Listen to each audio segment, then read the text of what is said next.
Welcome to History in a Year, America's first 250 years. Join us every single day as we journey from the Revolution of 1776 to the 250th anniversary of the United States. You can find every episode and join the discussion at pointedwords.com. I'm Stephen. And I'm Leah. It is January 8th. Welcome to Episode 8. Yesterday, the shot heard round the world was fired. The British retreated from Concord, leaving a trail of bodies, and were bottled up inside Boston. This brings us to the Siege of Boston. Overnight, about 15,000 militiamen from all over New England surrounded the city. They controlled the land, but the British controlled the harbor. It was a stalemate. The Americans had a huge problem. They had plenty of men and muskets, but they had no heavy artillery. They couldn't drive the British ships out of the harbor because they didn't have any cannons big enough to reach them. But there was a solution. Hundreds of miles away, on Lake Champlain in New York, sat Fort Ticonderoga. It was an old French fort, now held by the British, and it was known to be packed with heavy guns, cannons, mortars, and howitzers. Two men, independently, came up with the idea to seize it, and they could not have been more different. First, there was Benedict Arnold. At this point in 1775, he wasn't a trader. He was a wealthy, successful shopkeeper from Connecticut. He was also arguably the best soldier America ever produced. He was brave, athletic, and obsessed with honor. He convinced the Massachusetts Committee of Safety to give him a colonel's commission and authorized him to raise men to capture the fort. But when Arnold arrived in Vermont, he found someone else had beaten him to it. Ethan Allen. Ethan Allen was a giant of a man, loud, rough, a hard drinker, and the leader of a paramilitary group called the Green Mountain Boys. They weren't exactly an army. They were more like a frontier gang who fought New York land speculators. When Arnold showed up in his fancy uniform and demanded to take command, the Green Mountain Boys laughed at him. They said, "We fight for Ethan Allen, or we go home." It was an incredibly awkward moment. Arnold and Allen argued furiously. Finally, they agreed to an uneasy truce. They would walk side by side at the head of the column. In the pre-dawn darkness of May 10, 1775, less than a month after Lexington, they crossed Lake Champlain. They only had enough boats for 83 men, but they decided not to wait for the rest. They stormed the fort while the British garrison was asleep. It wasn't a battle, it was a raid. The lone sentry tried to fire, but his gun misfired. Arnold and Allen rushed up the stairs to the commander's quarters. Lieutenant Feltham, the British officer in charge, came to the door holding his breeches in his hand, looking confused. Ethan Allen reportedly shouted, "Come out of there, you old rat!"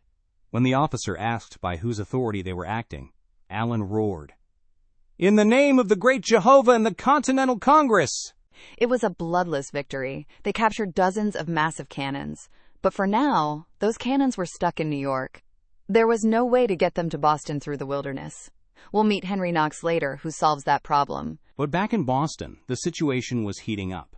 In late May, 3 new British generals arrived to help General Gage. They were the Cerberus of war, William Howe, Henry Clinton, and John Burgoyne.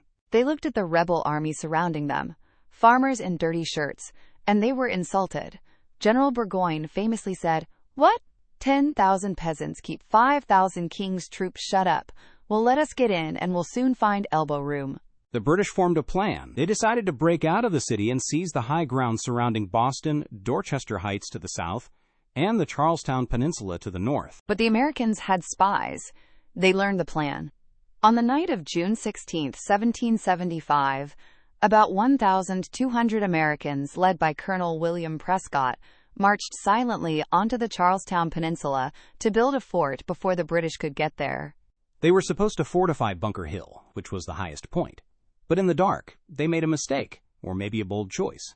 They moved further forward to a smaller hill, Breed's Hill. This was aggressive. Breed's Hill was right in the face of the British. It was practically shouting distance from Boston. When the sun came up on June 17th, the British sailors on the warships rubbed their eyes. A 6-foot earthen fort had appeared overnight. The British captain of the HMS Lively immediately opened fire. The Battle of Bunker Hill, which was actually fought on Breed's Hill, had begun. General Gage held a council of war. They could have just used their ships to land troops behind the Americans and starve them out. It would have been easy. But General William Howe argued against it. He wanted to crush the rebellion psychologically. He wanted a frontal assault. He wanted to march his redcoats right up that hill and show these peasants that they couldn't stand against the British army. It was arrogance, pure and simple. It took them all day to ferry the troops across. It was a sweltering hot day, over 80 degrees. The British soldiers were wearing thick wool coats and carrying 60-pound packs. While they waited, the Americans watched. They were tired, hungry, and thirsty. They had been digging all night, and they were terrified. To make it worse, the British ships began firing hot-shot, heated cannonballs into the town of Charlestown. The town caught fire. 400 houses burned to the ground. The Americans watched their neighbors, homes turning to ash. This is where we meet Dr. Joseph Warren. He was the president of the Massachusetts Provincial Congress. He had just been appointed a major general, but he grabbed a musket and walked to the fort as a private. Colonel Prescott offered him command. Warren refused. He said, "I come as a volunteer. I wish to learn from a soldier of experience." Around 3 p.m., the attack began. 2,200 British soldiers marched up the hill in perfect lines. The grass was tall, reaching their knees.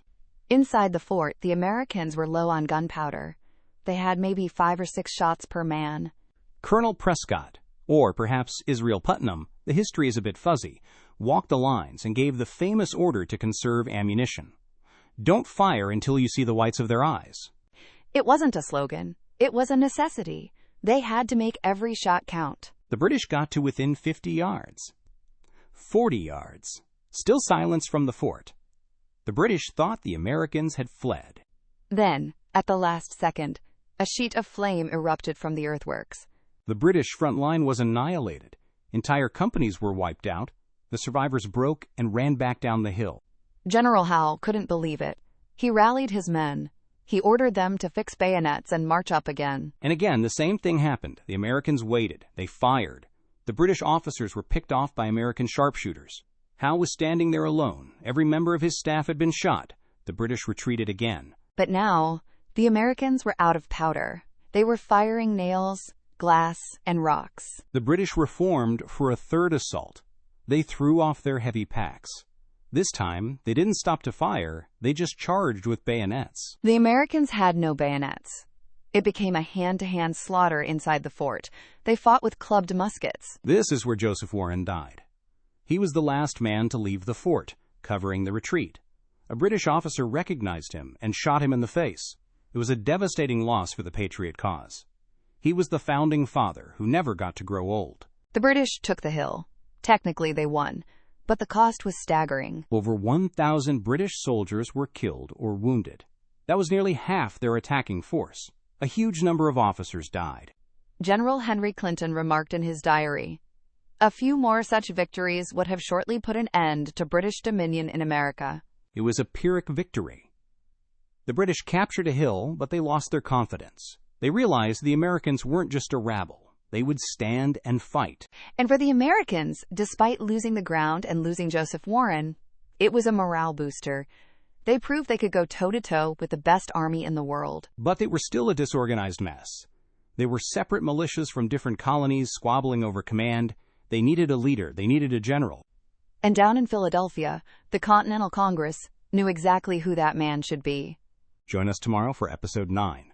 A tall Virginian in a blue uniform walks into the Congress. We are going to meet George Washington and watch him take command of the most impossible job in history. I'm Leah. And I'm Stephen. You can find every episode at pointedwords.com. And this is our story.